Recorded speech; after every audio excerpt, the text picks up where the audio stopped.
Long, long ago, in a village where the sun painted the sky gold every evening, there lived a young woman named Amina. Her name meant trustworthy in her language, and everyone in the village knew this was the perfect name for her. Amina had skin like polished ebony and eyes that sparkled with intelligence. She could weave the most beautiful patterns into cloth, cook meals that made everyone's mouth water, and tell stories that made children laugh and adults think deeply. But most importantly, Amina had a heart full of love for her family. She lived in a small mud brick house with her father, Kwame, and her younger brother, Kofi, who was only 12 years old. Her mother had died when Kofi was a baby, so Amina had helped raise him like a second mother. She taught him to read, to be kind to animals, and to always tell the truth. Kwame had once been a successful merchant who traveled to distant markets selling beautiful pottery and woven goods. People from far and wide knew his name and trusted his word. But 3 years ago, everything changed. The rains had failed for 2 seasons in a row. Crops withered in the fields. People had no money to buy pottery or beautiful cloth. Kwame's business began to fail. To keep food on the table and to pay for medicine when Kofi fell sick with fever, Kwame had borrowed money from other merchants. At first, it seemed like a good plan. When the rains return and business improves, I will pay back every cowrie shell, he promised his daughter. But the debts grew larger and larger, like a baobab tree that spreads its roots deeper and wider each year. One morning, as Amina was grinding millet for breakfast and Kofi was feeding their 2 goats, a tall shadow fell across their doorway. Amina looked up to see a man she had never seen before, but who made her feel uneasy just by looking at him. The stranger was wealthy, this was clear from his fine robes made of the softest cotton, dyed deep indigo blue. Gold bracelets jingled on his wrists, and his leather sandals were decorated with cowrie shells. He had a beard that was carefully groomed and eyes that seemed to see everything but reveal nothing. I am looking for Kwame the merchant, the man said in a voice smooth as honey but somehow cold as morning mist. That is my father, Amina replied politely, wiping her hands on her wrap. He is in the back of the house, mending a broken pot. May I ask who is calling? I am Malik, the stranger said. Your father owes me a great debt, and I have come to collect it. Amina's heart began to beat faster. She had heard this name before, whispered by her father in worried conversations he thought she couldn't hear. Malik was not just any merchant, he was known throughout the region as a man who was very wealthy but not always fair in his dealings. When Kwame came to the front of the house and saw Malik, his shoulders seemed to shrink like a plant in drought. Good morning, Malik, he said quietly. I was not expecting you. Were you not? Malik asked, and his smile was like a crocodile's, all teeth and no warmth. It has been over a year since you borrowed money from me. The debt has grown, as we agreed it would if you could not repay on time. You now owe me 200 gold pieces. Amina gasped. 200 gold pieces was more money than her family could earn in 5 years, even if business was good. But sir, Kwame said, his voice shaking like leaves in a strong wind, we agreed on 50 gold pieces. I have been working hard to gather the money. Oh, but you forget, Malik said, pulling out a piece of back paper covered with writing. You agreed that if you could not repay within 1 year, the debt would increase by 30 gold pieces every season. It has been 5 seasons, my friend. 200 gold pieces is what you owe. Kwame looked at the paper, but Amina could see that her father could not read all the small writing. Like many people in their village, he had learned only basic reading for his trade. I need more time, Kwame said desperately. Please, I am an honest man. I will pay what I owe, but I need more time. Malik shook his head slowly. Time, my friend, is something I cannot give. But I am not heartless. I will offer you 2 choices.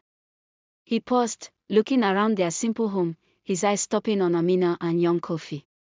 First choice, you can come work for me as my servant, along with your son, until the debt is paid. By my calculations, this would take approximately 15 years. Amina saw her little brother's eyes grow wide with fear. Kofi was small for his age and afraid of strangers. The thought of him working as a servant made her stomach feel sick.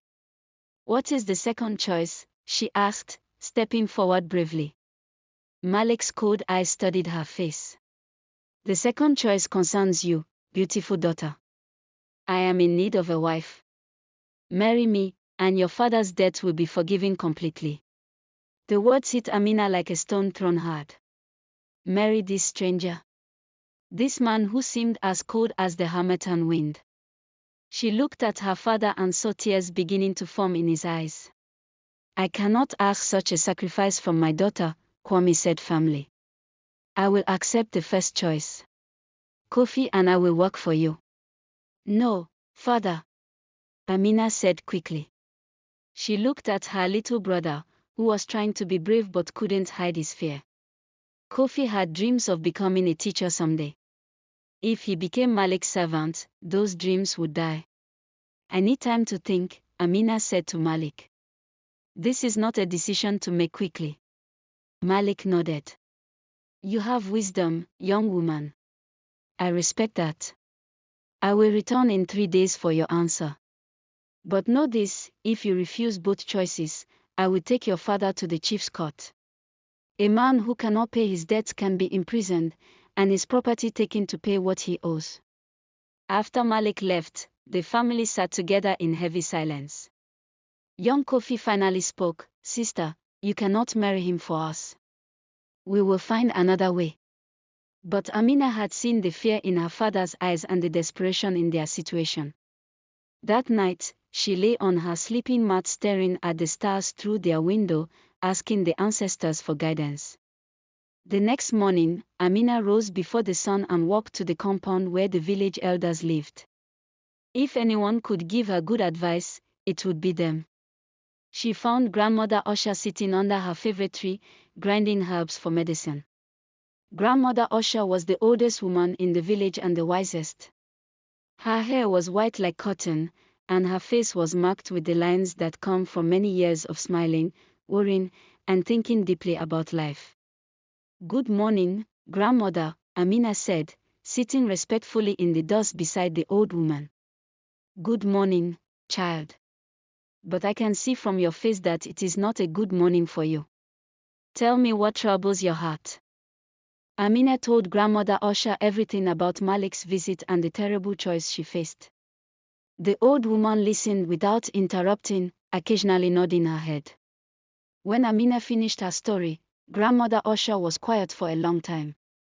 Finally, she spoke.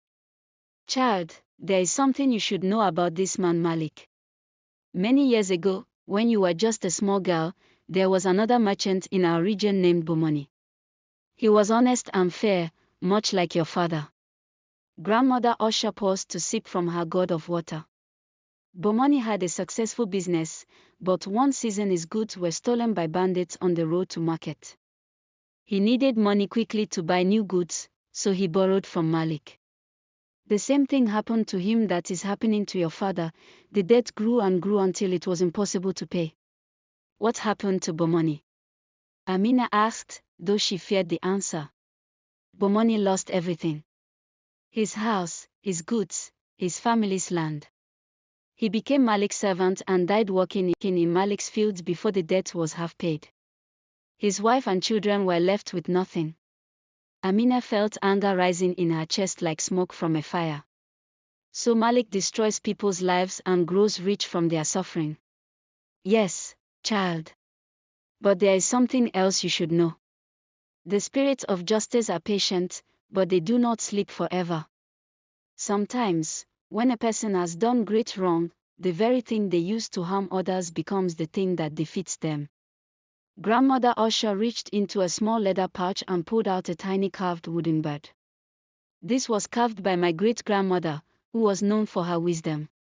She taught me that when we face a situation that seems impossible, we must look for the hidden door, the solution that is not obvious but that uses our enemy's own strength against them. What do you mean, Grandmother? Malik's power comes from his ability to trick people with contracts they don't fully understand, and from his wealth that lets him be patient while debts grow larger. But every strong person also has a weakness. Your task, if you choose to marry him, is to discover what that weakness is. The old woman pressed the carved bird into Amina's palm. This little bird reminds us that sometimes we must appear small and helpless while we are actually gathering strength and wisdom. A bird looks fragile, but it has the power of flight. It can see things from above that those on the ground cannot see. That afternoon, Amina visited the market to learn more about Malik. She spoke to other merchants and listened carefully to their stories. From an old cloth seller, she learned that Malik had done the same thing to at least a dozen other families. He would loan money with contracts full of words that simple people couldn't understand, then claim the debts had grown much larger than what was actually owed. From a woman who sold pottery, she learned that Malik lived alone in a big compound outside the village. He had been married twice before, but both wives had died young under mysterious circumstances. "Be careful, daughter," the pottery seller whispered. "They say his first wife tried to run away, but he found her and, well, she was never seen alive again." But from a young man who delivered goods to Malik's compound, Amina learned something very interesting. "Malik cannot read," the young man said quietly, looking around to make sure no one else was listening. "He pretends he can, and he has scribes write his contracts, but I have seen him hold papers upside down and pretend to read them. He memorizes what the contracts say, but he cannot actually read the words." This information made Amina think very hard. A man who tricks others with contracts he cannot read himself, perhaps this was the weakness grandmother Osha had talked about. On the third morning, Malik returned as promised. He arrived dressed even more finely than before, with servants carrying gifts, fine cloth, gold jewelry, and spices. "Have you made your decision, beautiful Amina?" he asked with his cold smile. Amina had spent the 3 days thinking, planning, and preparing. She had also spoken with the village scribe, an old man named Ibrahim who knew how to read and write better than anyone else in the region. "I have decided," she said, standing straight and tall. "I will marry you to save my family from debt." Malik looked pleased, but Amina continued speaking. "However, I have one condition. As is our custom, I want our marriage agreement to be written down and signed before the wedding. This paper should say exactly what you are promising, that my father's debt will be completely forgiven when we marry." "Of course," Malik said smoothly. "I am a man of honor. I will have my scribe prepare the marriage contract." "With respect," Amina said politely, "I would prefer that we both choose the scribe together, so that both families can be sure the contract is fair. I suggest we ask Ibrahim, the village scribe, to write it. He is known for his honesty and his skill with words." Malik's eyes narrowed slightly, but he could not refuse without seeming suspicious. "Very well. We will meet with this Ibrahim tomorrow and have the contract prepared. The wedding will be in 1 week." After Malik left, Amina went immediately to find Ibrahim. The old scribe was a thin man with intelligent eyes and fingers that were always stained with ink from his writing. "Ibrahim, I need your help," she said, and told him everything about her situation. Ibrahim listened carefully, stroking his grey beard. "This Malik is well known to me, child. He has had me write contracts before, but he always brings his own scribe to read them to him later. You are right, he cannot read. This is indeed a weakness we can use. What can we do? We can write a marriage contract that says exactly what it appears to say on the surface, but that includes words Malik will not understand. Words that will protect you and your family if he tries to break his promises." Ibrahim spent the rest of the day preparing. He wrote out several practice versions of the contract, choosing his words very carefully. The next day, Malik arrived with his own scribe, a nervous-looking young man who seemed more afraid of his master than loyal to him. "Let us proceed with the contract," Malik said. Ibrahim spread out his papers and began to read. This is a marriage agreement between Malik ibn Ramon and Amina bint Kwame. By this marriage, Malik agrees to completely forgive all debts owed to him by Kwame the merchant, including any interest or additional fees. This forgiveness becomes effective immediately upon the completion of the marriage ceremony. Malik nodded approvingly. This was exactly what he had promised. Ibrahim continued reading. Furthermore, Malik promises to treat his wife Amina with respect and kindness, to provide for her needs, and to allow her to visit her family whenever she wishes. Again, Malik nodded. These were normal promises that any husband would make. But Ibrahim continued reading. If Malik should ever break these promises, or if he should harm his wife in any way, or if it should be discovered that he has deceived anyone about the terms of this agreement, then this marriage contract becomes void, and Malik must pay to Amina's family a compensation of 500 gold pieces.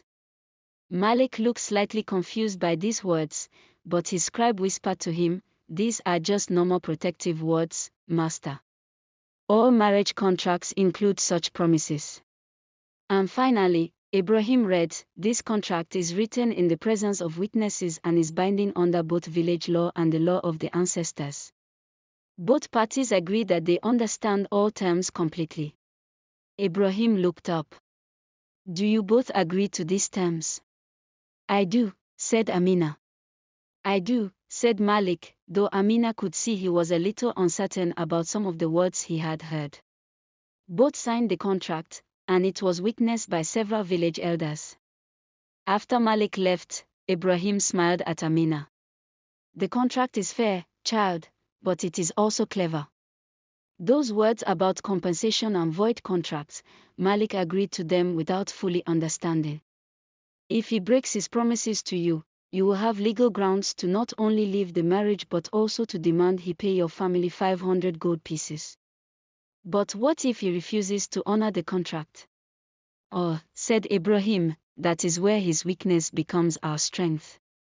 Because he cannot read, he will not know exactly what he signed. If we ever need to use this contract against him, we can truthfully say that these are the terms he agreed to, and we will have witnesses to prove it." The wedding day arrived with great ceremony. Malik spared no expense. There were musicians, drummers, and dancers. He provided food for the entire village, as was the custom for a wealthy man's wedding. Amina was dressed in beautiful white cloth decorated with gold thread. Her hair was braided with beads, and she wore the gold jewelry that Malik had given her. She looked like a princess, but her heart was heavy with worry about what lay ahead. As was tradition, the wedding ceremony took place in the village square, with the chief presiding. The marriage contract was read aloud again, and both families expressed their agreement. But Amina noticed something during the ceremony. When Ibrahim read the contract aloud, he read it exactly as it was written, including all the protective clauses. Malik's scribe, however, looked surprised by some of the words, as if he was hearing them for the first time. After the ceremony, there was a great feast. The entire village celebrated, though many people felt sorry for Amina, knowing she was sacrificing herself for her family. As the sun set, it was time for Amina to go to her new home. Her father hugged her tightly, with tears in his eyes. "My brave daughter," he whispered, "you have saved our family. But promise me, if this man mistreats you, you will find a way to come home. Your safety is more important than any debt." Little Kofi hugged her next. "Sister, I will study hard and become successful, so someday I can take care of you too." Amina rode to Malik's compound in a beautifully decorated wagon. His home was indeed impressive, a large house surrounded by high walls, with many rooms and a beautiful courtyard filled with fruit trees. But as soon as they were alone, Malik's behavior changed completely. "Now, wife," he said, his voice cold and threatening, "let me explain how things work in my house. You will obey me in all things. You will not leave this compound without my permission. And you will never, ever speak to your family about what happens here." "But our marriage contract says I may visit my family whenever I wish," Amina said bravely. Malik laughed, but it was not a pleasant sound. Our marriage contract says what I say it says. I am the man, and I can read. You are just a woman who believes what she is told. The contract was read aloud in front of the entire village. Everyone heard the same words. And who will believe you if you claim I am not honoring it? I am rich and powerful. You are just a poor merchant's daughter. Besides, he said with his crocodile smile, if you cause me any trouble, I can always claim that your father still owes me money. Different money, from a different loan.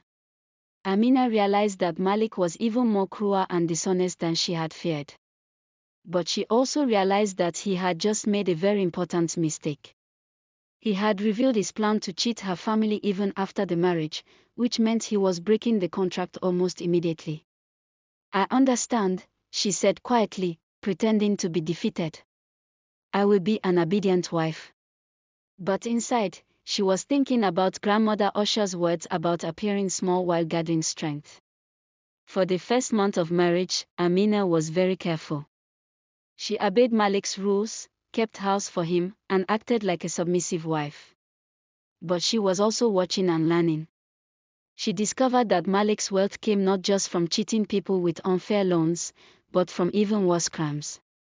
He had a secret room in his house where he kept documents and treasures that belonged to other people, people who had disappeared after getting into debt with him. Among these stolen treasures, Amina found something that made her blood run cold. There was a small wooden box containing jewelry and papers that belonged to Malik's first wife, Zara. The papers were letters Zara had written to her sister, begging for help to escape from Malik. The last letter was never sent. In it, Zara wrote, "He has threatened to kill me if I try to leave. I am going to hide this letter and these jewels. If something happens to me, perhaps someday someone will find them and know the truth." Amina also found records showing that Malik had cheated at least 20 families out of their property and belongings. Her own father was just the latest victim in a long history of cruelty. But the most important discovery was a small leather pouch containing contracts written in different languages. These were Malik's agreements with slave traders from distant lands. He was not just cheating local people, he was selling them into slavery far from their homeland. Amina realized she was in terrible danger, but she also realized she had found the evidence needed to stop Malik forever. The problem was getting this evidence to someone who could use it to bring justice. Every day, Malik left the compound to conduct his business, but he always locked the gates and left servants to watch Amina. She was truly a prisoner in her own home. But Amina remembered another piece of wisdom from grandmother Usher: when the obvious path is blocked, look for the path that no one expects. Malik's compound had high walls, but it also had fruit trees. And one of these trees, a large mango tree, had branches that grew close to the wall. Amina began to plan her escape, but she knew she would only have one chance. If Malik discovered that she had found his secrets, her life would be in danger. She began to prepare by making copies of the most important documents. She could write, though not as well as a professional scribe, so she carefully copied the evidence of Malik's crimes onto small pieces of bark paper that she could hide in her clothes. She also began to save small amounts of food and water, hiding them in her room for the journey she would need to make. 2 months after her wedding, Amina put her plan into action. She had learned that every 5th day of the week, Malik traveled to a distant market and would not return until evening. On this day, most of his servants also left to run errands in town. On the chosen morning, Amina waited until she was sure everyone had left. Then she climbed the mango tree and carefully made her way along the branch that reached closest to the wall. It was a dangerous climb. The branch was not very strong, and the wall was high. If she fell, she could be badly injured. But Amina had spent weeks practicing climbing trees as a child, and her courage was stronger than her fear. She dropped down on the outside of the wall and began the long journey back to her village. She walked through forest and across streams, hiding whenever she saw other travelers, because she didn't know who might be loyal to Malik. The journey took most of the day, but finally, as the sun was setting, she saw the familiar baobab tree that marked the entrance to her village. She went straight to Grandmother Osha's compound, knowing the old woman would help her decide what to do with the evidence she had found. "Child," Grandmother Osha exclaimed when she saw Amina. "We heard you were happy in your new home. But I can see from your eyes that this is not true." Amina told Grandmother Osha everything about Malik's cruelty, about the evidence of his crimes, and about her dangerous escape. Grandmother Osha examined the copied documents carefully. Though she could not read as well as a scribe, she could understand enough to see that these papers proved Malik was guilty of terrible crimes. "This evidence must go to the regional chief," the old woman said. "These crimes are too serious for our village chief alone. But you cannot take it yourself. Malik will be looking for you, and he has money to pay people to find you." "Then what can we do?" "We will send the evidence with someone Malik would never suspect, someone who can read these documents and explain them to the chief." Grandmother Osha sent for Ibrahim, the village scribe. When he arrived and saw the documents, his face became very serious. "These papers prove that Malik is not just a dishonest merchant, but a criminal who has caused great suffering to many families. This evidence could put him in prison for the rest of his life." "But will the regional chief believe us?" Amina asked. "Malik is wealthy and has influence." "Oh," said Ibrahim with a smile, "but Malik has made one crucial mistake. He cannot read, remember. When we present this evidence, we will also present the marriage contract he signed. In that contract, he agreed that if he deceived anyone about his agreements, he would pay compensation and the marriage would become void. But how does that help us with his other crimes?"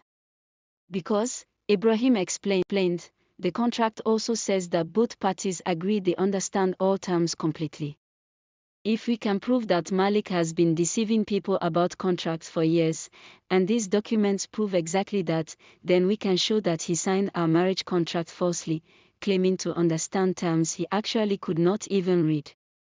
Grandmother Osha nodded approvingly.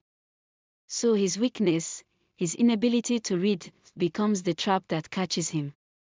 "Exactly. And once the chief sees evidence of his larger crimes, Malik will face justice not just for cheating your family, but for all the suffering he has caused." Early the next morning, Ibrahim set out for the regional capital, carrying the evidence and the marriage contract. Amina waited anxiously with her family, knowing that Malik would soon discover her escape and come looking for her. Indeed, by midday, Malik arrived in the village with several of his servants. His face was twisted with rage, and he demanded to see the village chief. "My wife has run away," he announced loudly in the village square. "She is a disobedient woman who has stolen from me and broken her marriage vows. I demand that she be returned to me immediately." The village chief, who knew the real story from Grandmother Osha, spoke carefully. "Marriage disagreements are serious matters. If your wife has truly broken her vows, then you must present your case properly. But she also has the right to speak in her own defense." "What right does a woman have to speak against her husband?" Malik demanded angrily. "The right given to her by the marriage contract you both signed," the chief replied. "Let us examine this contract together." A copy of the marriage contract was brought forward, and the chief asked one of his advisors to read it aloud. When the advisor read the clause about Malik treating his wife with respect and allowing her to visit her family, Malik's face grew even angrier. "That is not what the contract says," he shouted. "Can you read it yourself to show us the error?" the chief asked politely. Malik's mouth opened and closed like a fish out of water. He could not admit that he could not read without destroying his reputation, but he also could not actually read the contract to prove his claim. The words are small, and I did not bring my reading glasses," he said weakly. At that moment, a messenger arrived with news that the regional chief was coming to the village immediately on urgent business.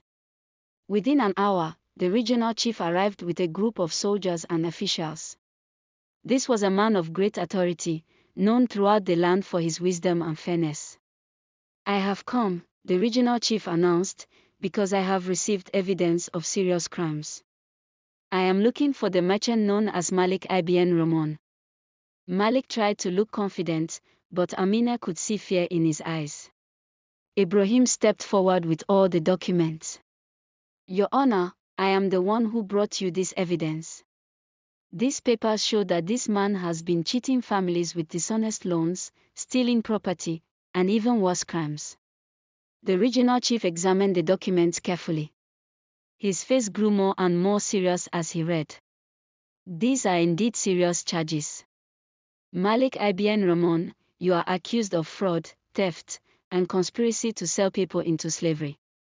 How do you answer these charges? Your Honor, Malik said, trying to sound innocent, I am just a simple merchant. I cannot even read these papers to know what they say. Someone is trying to trick you with false documents. Oh, said the regional chief, so you claim you cannot read. I can read simple things, but these documents use difficult words. Yet here is a marriage contract with your signature, stating that you understand all terms completely. Were you lying when you signed this, or are you lying now when you claim you cannot read? Malik was trapped. No matter how he answered, he would be admitting to dishonesty. But the regional chief was not finished. I also have testimony from several families who say you cheated them with loans. And I have evidence that you possess property belonging to people who have mysteriously disappeared. Ibrahim presented the copied documents showing Malik's stolen treasures and his connections to slave traders. Furthermore, the regional chief continued, your own marriage contract states that if you deceive anyone about your agreements, you must pay compensation and the marriage becomes void. Since you clearly have been deceiving people about contracts you cannot read, your marriage to this young woman is ended, and you owe her family 500 gold pieces as stated in your own agreement. Malik's face turned pale. Not only was he facing serious criminal charges, but he was also being caught in the very trap that his inability to read had created. The regional chief ordered his soldiers to search Malik's compound. When they returned, they brought with them the hidden room full of stolen treasures and documents. Among these was the wooden box containing Zora's letters and jewelry, proof that Malik's first wife had not died naturally, but had been murdered when she tried to escape. These letters, the regional chief said sadly, are evidence of another terrible crime. This woman wrote to her family, begging for help to escape her husband. The last letter was never sent. We must assume the worst about what happened to her. The people of the village gasped in horror. They had suspected Malik was dishonest, but they had not known he was capable of murder. Malik ibn Ramon, the regional chief declared, you are found guilty of fraud, theft, conspiracy to commit slavery, and murder. You are sentenced to life in prison, and all your property is to be seized to compensate your victims. Malik fell to his knees, finally understanding that his years of cruelty had caught up with him. Please, Your Honor, I can make amends. I can return what I have stolen. The time for mercy was when you chose to harm innocent people, the regional chief replied firmly. Justice delayed is not justice denied. As Malik was led away in chains, the regional chief turned to Amina. Young woman, your courage in gathering evidence has not only freed you from a terrible marriage, but has brought justice for many families. You have shown great wisdom and bravery. I only did what I had to do to protect my family, Amina replied humbly. That is exactly why your actions are so admirable. True courage is not the absence of fear, but doing what is right despite fear. The regional chief ordered that Malik's wealth be distributed among his victims. Amina's family received not only the forgiveness of their original debt, but also compensation for the suffering they had endured. Many other families also received back their stolen property and money to help them rebuild their lives. In the weeks that followed, life in the village slowly returned to normal, but with important changes. Amina's father, Kwame, was able to restart his business with the compensation money. But more importantly, he had learned valuable lessons about being careful when borrowing money and making sure he understood any contract before signing it. Young Kofi, inspired by his sister's bravery and intelligence, worked even harder at his studies. He declared that he wanted to become a lawyer someday, to help protect people from criminals like Malik. Amina herself became something of a hero in the village, but she remained humble about her role in bringing Malik to justice. "I was not brave," she told the children who gathered around her to hear the story. "I was terrified every moment. But I learned that sometimes we must act in spite of our fear, especially when people we love are in danger." Grandmother Usher nodded approvingly. "And what else did you learn, child?" "I learned that knowledge is power." Malik's ability to cheat people came from their lack of knowledge about reading and contracts. If more people could read and understand legal documents, fewer people would be victimized. This lesson inspired the village to start a school where both children and adults could learn to read and write. Ibrahim, the village scribe, became the first teacher, and Amina helped by teaching the women and girls. But perhaps the most important lesson was about the power of community. Amina could not have defeated Malik alone. She needed the wisdom of Grandmother Usher, the skills of Ibrahim the scribe, the authority of the chiefs, and the support of her family and neighbors. "One person alone is like a single stick," Grandmother Usher told the children during one of her evening storytelling sessions. "It can be broken easily. But many sticks together become strong enough to build a house." A year later, Amina's life had changed in wonderful ways. She had become a teacher and a leader in her community. Young women from nearby villages came to ask her advice about marriage, business, and how to protect themselves from dishonest people. Her father's business had grown successful again, and he had learned to be much more careful about money matters. He always consulted with Ibrahim or other educated people before signing any contracts. Kofi had grown taller and more confident. He was one of the best students in the new village school and still dreamed of becoming a lawyer. One evening, as the family sat together watching the golden sunset that their village was famous for, Kofi asked his sister a question. "Amina, do you ever regret marrying Malik, even though it led to his punishment and our family's freedom?" Amina thought carefully before answering. "I regret that I had to go through such a frightening experience. I regret that other families suffered before the truth was discovered. But I do not regret the choice I made, because it was the right choice with the knowledge I had at the time." "What do you mean?" Kofi asked. "I mean that we cannot always control what happens to us, but we can control how we respond. When I chose to marry Malik, I was not just accepting defeat. I was choosing to fight in a different way, with patience, intelligence, and courage instead of anger or despair." Her father nodded proudly. "My daughter learned that sometimes the strongest response to injustice is not immediate rebellion, but careful planning and wise action. And I learned," Amina continued, "that evil people often defeat themselves if we give them enough rope to hang themselves with." Malik's own dishonesty and cruelty became the weapons we used against him. Many years passed, and Amina's story spread throughout the land. It became a tale that mothers told their daughters and fathers told their sons. But it was not just a story of one brave woman, it became a story about the power of community, the importance of education, and the truth that justice may be delayed but cannot be denied forever. In the village where Amina lived, a beautiful tree was planted in the center of the market square. Under this tree, people would gather to share news, settle disputes, and tell stories to their children. Carved into the trunk of this tree were words that captured the wisdom of Amina's story. "Courage is not the absence of fear, but action in spite of fear.